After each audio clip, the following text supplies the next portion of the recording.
Hey, this is Dan from The Verge, and this is the new Galaxy S9 and the Galaxy S9 Plus from Samsung.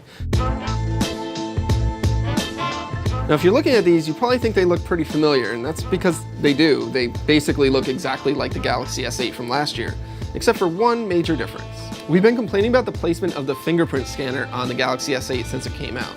So for the Galaxy S9, Samsung fixed it and moved it from next to the camera to below the camera, which is way easier to reach, even on the larger model.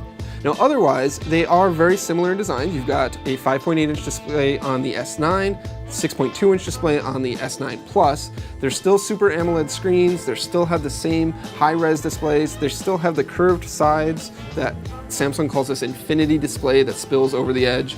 And Samsung has actually made the bezels the same. The bezels are the same size, but they're a little bit better masked than last year's model, so they don't quite stand out as much.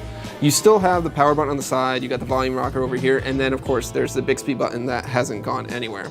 And on the bottom, there's still the headphone jack, which you get on both models. A lot of the new things you can't actually see, but they are appreciated. It's got stereo speakers now, so the earpiece speaker works in conjunction with the bottom speaker to produce stereo sound.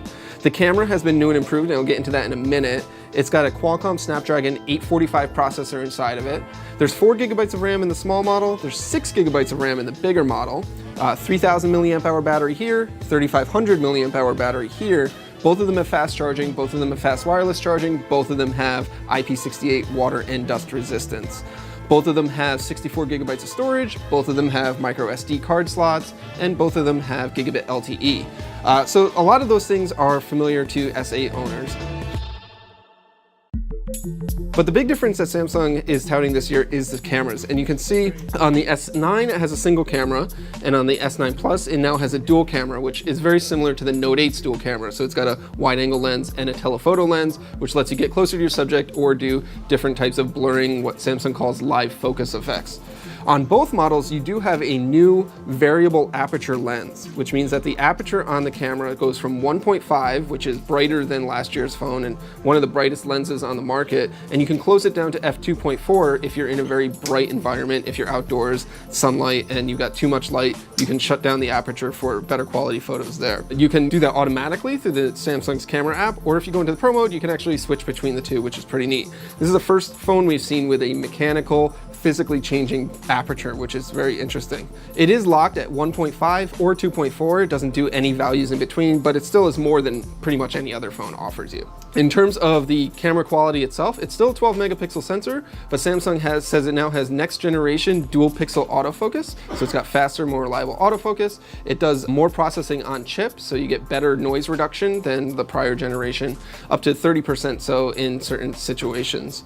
And then the other features that are new are on the video side. It can shoot 240 frames per second slow motion like it could do last year, but now it can do up to 960 frames per second at 720p for short bursts for a super slow motion mode. Now, Samsung says that the S9 is going to have better low light performance thanks to improved multi-frame noise reduction algorithms, where it combines multiple frames together to reduce the amount of noise in the actual image.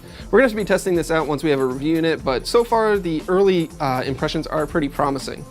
Now, the camera app has also been redesigned, so it's a little bit easier to use. You can switch between modes by just swiping, which is way easier than Samsung's older user interface, and you can quickly switch there. There is, of course, the Pro mode, which gives you full manual controls over white balance and aperture and shutter speed and such. So the other thing that's new in the camera is Samsung's new AR emoji, which is basically its take on the iPhone's Animoji feature. It creates a 3D animated image based on 100 points of your face when you look at the camera, and it then turns that into animated GIFs that you can share through the camera app in various messaging apps. You can also customize the appearance of it. You can change the hair color, add glasses, change the outfit, and do these other things that you can't quite do with Animoji. It's not quite the exact same thing, but it provides a very similar effect.